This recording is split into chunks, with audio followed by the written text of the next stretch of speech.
Shalom, damai di hati.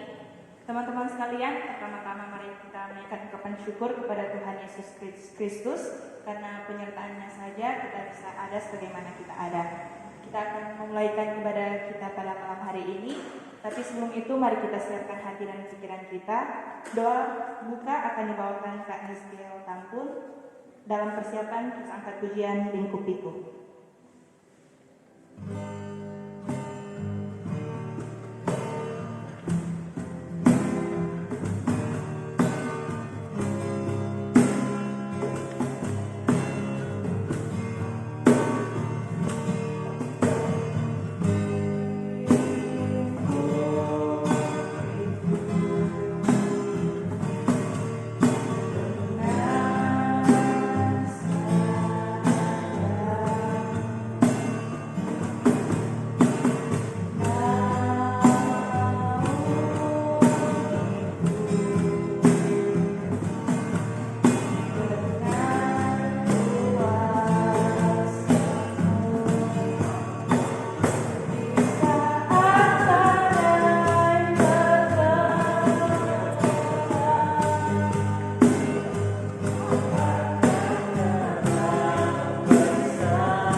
Kita tahu bersama sebagai manusia kita tidak luput akan kesalahan dan dosa kita. Untuk itu mari kita berdoa pengakuan dosa, dan doa pengakuan dosa akan dibawakan oleh Kak Yosna Salasa. Tapi sebelum itu mari kita angkat pujian sejauh timur dari barat.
kami pemuda Eklesia bisa hadir di tempat ini. Ya Tuhan, kami ingin berdoa untuk salah dan dosa yang telah kami perbuat, yang selalu melawan kehendak-Mu. Kiranya ya Tuhan, Engkau mengampuni itu, sehingga kami bisa melewati hari-hari berikutnya lebih baik lagi. Inilah menjadi doa dan permohonan kami di dalam nama Tuhan Yesus. Haleluya. Amin. Kita yakin dan percaya bahwa dosa kita telah diampuni karena Tuhan Yesus adalah Maha Pengasih. Sekarang kita tiba dalam pelayanan firman, dan pelayanan firman akan dibawakan oleh Kak Injili Pumus. Dalam persiapan, mari kita angkat pujian dengan sayap.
Ya teman-teman pemuda dan remaja, sebelum kita membaca dan merenungkan sebagian dari firman Tuhan, mari kita satu dalam doa, kita berdoa. Bapa kami yang berada dalam kerajaan surga, Allah yang kami sembah siang dan malam, kembali lagi Tuhan kami berhadapan di hadapan-Mu, ucap syukur, kita berterima kasih atas berkat yang Engkau berikan kepada kami, serta kesehatan yang kami peroleh. Dan saat ini Tuhan, kami boleh meluangkan waktu untuk beribadah walaupun dalam media online. Bantu kami Tuhan agar kami bisa mengerti apa yang Engkau rencanakan dan apa yang Engkau kehendaki dalam kehidupan kami melalui pembacaan yang akan kami baca sebentar dan renungkan sebentar. Bantu kami juga Tuhan agar kami dapat mengaplikasikan renungan sebentar dalam kehidupan kami sehari-hari. Doa ini kami alaskan dalam nama Tuhan Yesus Kristus. Haleluya. Amin. Ya, teman-teman, pembacaan kita pada malam hari ini terdapat dalam 1 Petrus 4 ayat 7 sampai dengan 19. Diberikan waktu untuk teman-teman pemuda dan remaja untuk membuka Alkitab.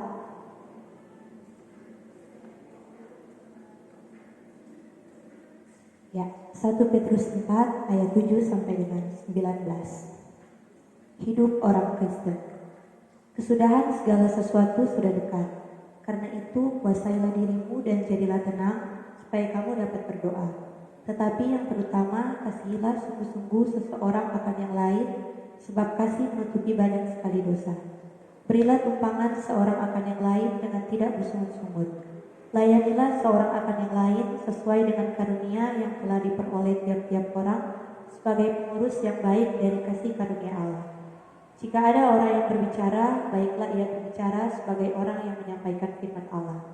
Jika ada orang yang melayani firman, baiklah ia melakukannya dengan kekuatan yang dianugerahkan Allah, supaya Allah dimuliakan dalam segala sesuatu karena Yesus Kristus.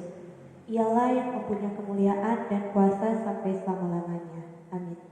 Saudara-saudara yang kekasih, janganlah kamu heran akan nyala api, siksaan yang datang kepadamu sebagai ujian, seolah-olah ada sesuatu yang luar biasa terjadi atas kamu.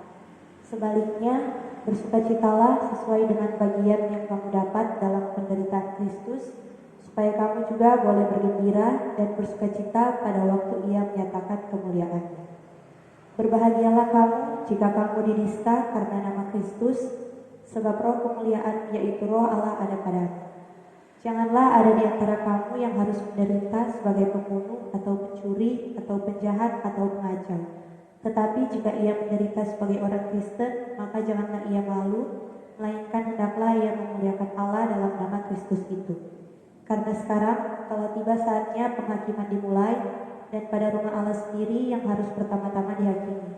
Dan jika penghakiman itu dimulai pada kita, bagaimanakah kesudahannya dengan mereka yang tidak percaya pada Injil Allah? Dan jika orang benar hampir-hampir tidak diselamatkan, apakah yang akan terjadi dengan orang fasik dan orang berdosa? Karena itu, baiklah jika mereka yang harus menderita karena kehendak Allah menyerahkan jiwanya dengan selalu berbuat baik kepada pencipta yang setia. Ya teman-teman, sampai di situ pembacaan kita pada malam hari ini. Shalom, damai di hati. Tentunya pertama-tama puji syukur kita panjatkan kehadirat Tuhan karena atas berkat dan tuntunannya kita masih boleh lagi meluangkan waktu untuk melaksanakan ibadah pemuda dan remaja walaupun masih dalam bentuk online. Saya yakin dan percaya secepatnya pasti kita bisa berkumpul lagi untuk membaca dan merenungkan firman Tuhan. Nah teman-teman, judul renungan kita pada malam hari ini adalah hargai dan topanglah mereka yang bekerja keras untuk berbuat kebaikan. Setiap orang dalam hati mereka pasti memiliki sifat ingin berbuat baik. Karena pada dasarnya semua orang itu dilahirkan baik adanya. Tidak pandang orang itu sudah ada di penjara atau dimanapun, Tuhan melahirkan kita semua baik adanya. Tuhan tidak pernah melahirkan kita untuk menjadi orang jahat. Nah, seringkali ketika kita ingin berbuat kebaikan, muncul kebimbangan dalam hati kita. Contohnya ketika hal simpel, misalnya ada teman kita yang berulang tahun.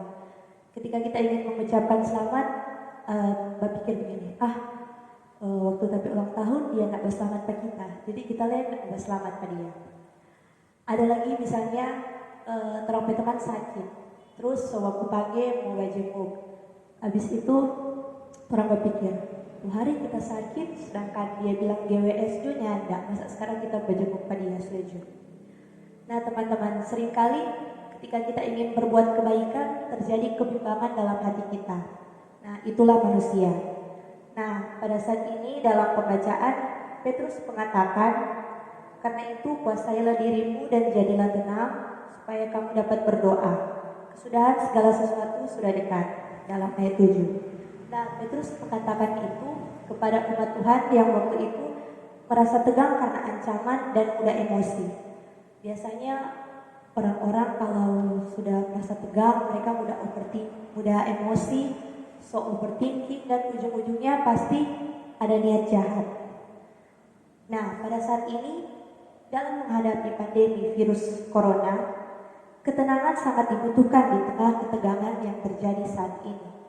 Saat ini ketegangan sudah sangat merajalela. Kemana-mana, orang mesti pakai masker, mesti social distancing.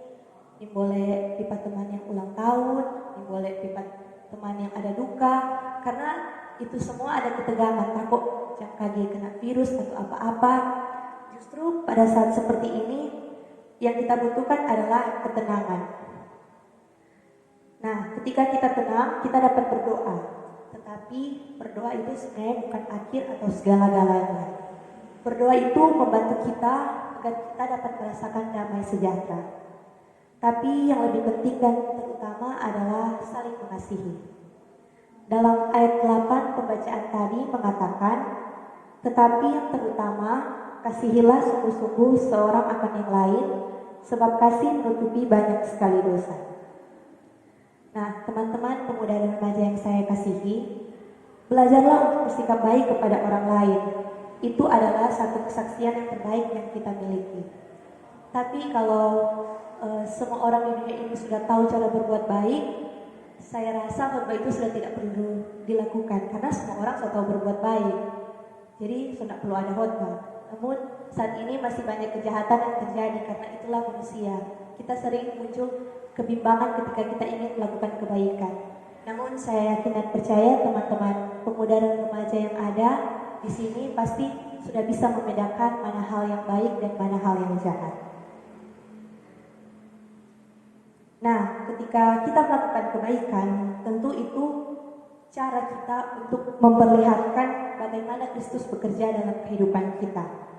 Nah, dalam ayat 11 pembacaan tadi mengatakan, supaya Allah dimuliakan dalam segala sesuatu, karena Yesus Kristus ialah yang mempunyai kemuliaan dan kuasa sampai selama-lamanya. Jadi, ketika kita berbuat baik, itu bukan untuk kita mendapatkan penghargaan atau piagam. Ngapa karena berbuat baik, karena dapat piagam penghargaan. Atau ketika kita berbuat baik, masuk on the spot 7 orang terbaik di dunia. Tidak, teman-teman. Ketika orang berbuat baik, kita mencerminkan kasih Allah kepada dunia. Jadi orang bisa tahu, oh begini dong orang Kristen, begini dong dorang, ternyata dorang peteladan itu bagus. Makanya dorang berbuat baik kepada orang-orang di sekitar. Nah, dari tadi orang so bahas tentang melakukan kebaikan, kebahagiaan, pokoknya yang senang-senang. Namun dalam hidup ini tidak lengkap kalau tidak ada penderitaan. Bagaimana kalau soal penderitaan?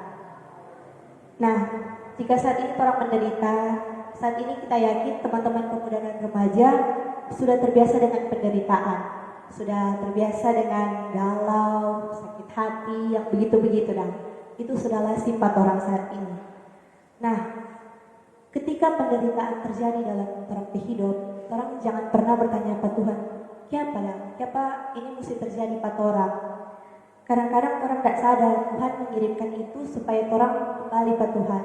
Karena waktu orang senang-senang, orang sering lupa Tuhan, orang cuma jalan-jalan, pikirin teman, nongki-nongki. Nanti Tuhan kasih penderitaan, baru orang mau kembali pada Tuhan. Kita ada pertanyaan, nanti teman-teman jawab dalam hati masing-masing. Teman-teman mau pilih mana? Orang kembali sebelum Tuhan mengirimkan penderitaan, atau Tuhan mengirimkan penderitaan dulu baru orang kembali? Nanti teman-teman jawab dalam hati. Jika orang memilih yang pertama, orang kembali sebelum Tuhan mengirimkan penderitaan, di waktu apapun orang sedang bersyukur, orang sedang bahagia, orang mesti selalu ingat Tuhan. Karena kadang-kala walaupun kalau orang senang-senang, orang tidak ingat pada Tuhan. Nanti Tuhan kasih penderitaan, baru orang hadapan Tuhan, kau tanya Tuhan ini kenapa? Kadang-kadang derita yang Tuhan kirimkan itu menuntut kita untuk hidup kembali kepada Allah.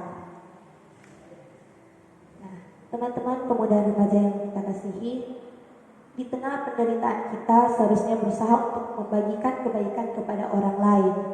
Orang boleh selalu lihat di atas. Misalnya dalam pandemi ini, orang lihat teman, sedapkan dia pandemi ini dia boleh beli semua. Kalau kita siang di pandemi ini tidak dapat kerja, tidak dapat duit jajan, jadi miskin. Orang selalu lihat ke atas. Orang tidak pernah bisa lihat ke bawah. Coba orang lihat sampai teman-teman yang mungkin ada di bawah pada orang. Orang menginginkan orang di kehidupan, tapi orang tidak pernah pandang pada orang. Orang selalu lihat sampai teman-teman yang di atas. Nah, membagikan kebaikan itu bukan hanya sekedar materi, teman-teman. Orang kasih sembako pada dia, orang kasih masker, orang kasih uang. Kebaikan bukan hanya sekedar itu, teman-teman. Sepatah dua kata dari orang untuk mensupport orang ke teman-teman itu sudah menjadi contoh kebaikan. Misalnya, orang teman story hari ini, orang komen, cantik sekali Ngana hari ini. Nah itu orang bisa membagikan kebaikan dibandingkan orang komen di foto, alay Ngana, siapa nggak foto begitu? Kan kalau orang membagikan kebaikan, orang senang, orang lain senang. Dibandingkan orang membagikan hal-hal yang negatif, orang tersiksa, orang lain belum tentu senang. Karena teman-teman perlu ingat, kebaikan sekecil apapun itu tidak pernah gagal, pasti akan diperhitungkan Tuhan dan Tuhan pasti akan membalas. Jadi kita perlu hidup dalam kasih dan bersikap ramah, bahkan saat seseorang jahat kepada kita. Sekali lagi teman-teman, berbuat baik bukan untuk mendapatkan penghargaan, tetapi karena memang manusia harus berbuat baik agar kita dapat mencerminkan kasih Kristus kepada sesama. Selama kita masih hidup, jangan menjadi baik hanya terlihat dari luar, tetapi marilah kita menjadi baik, berbuat baik kepada orang, setulus dan seikhlasnya kita.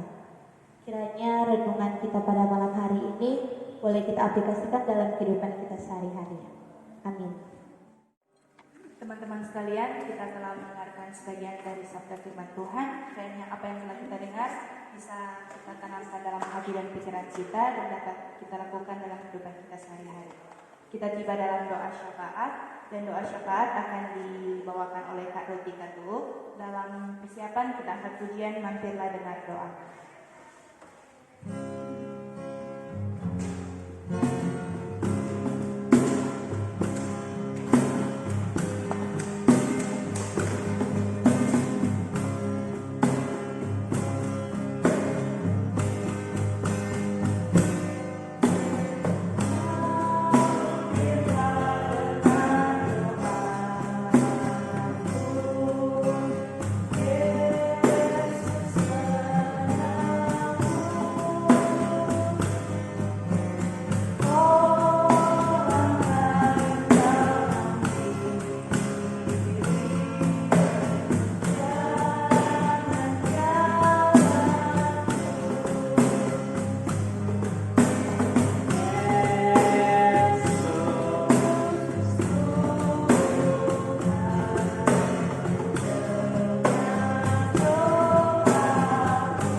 Mari kita berdoa.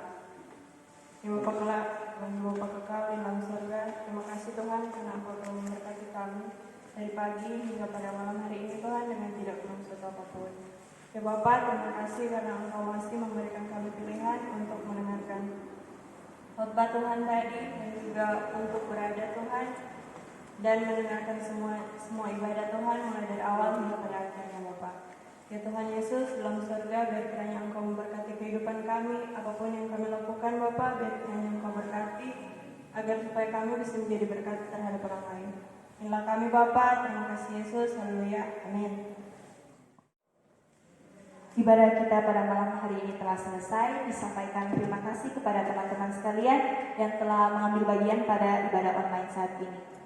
Kiranya Tuhan Yesus memberkati. Sebagai lagu tutup, kita angkat pujian Mars Remaja.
Sampai berjumpa di ibadah online minggu depan.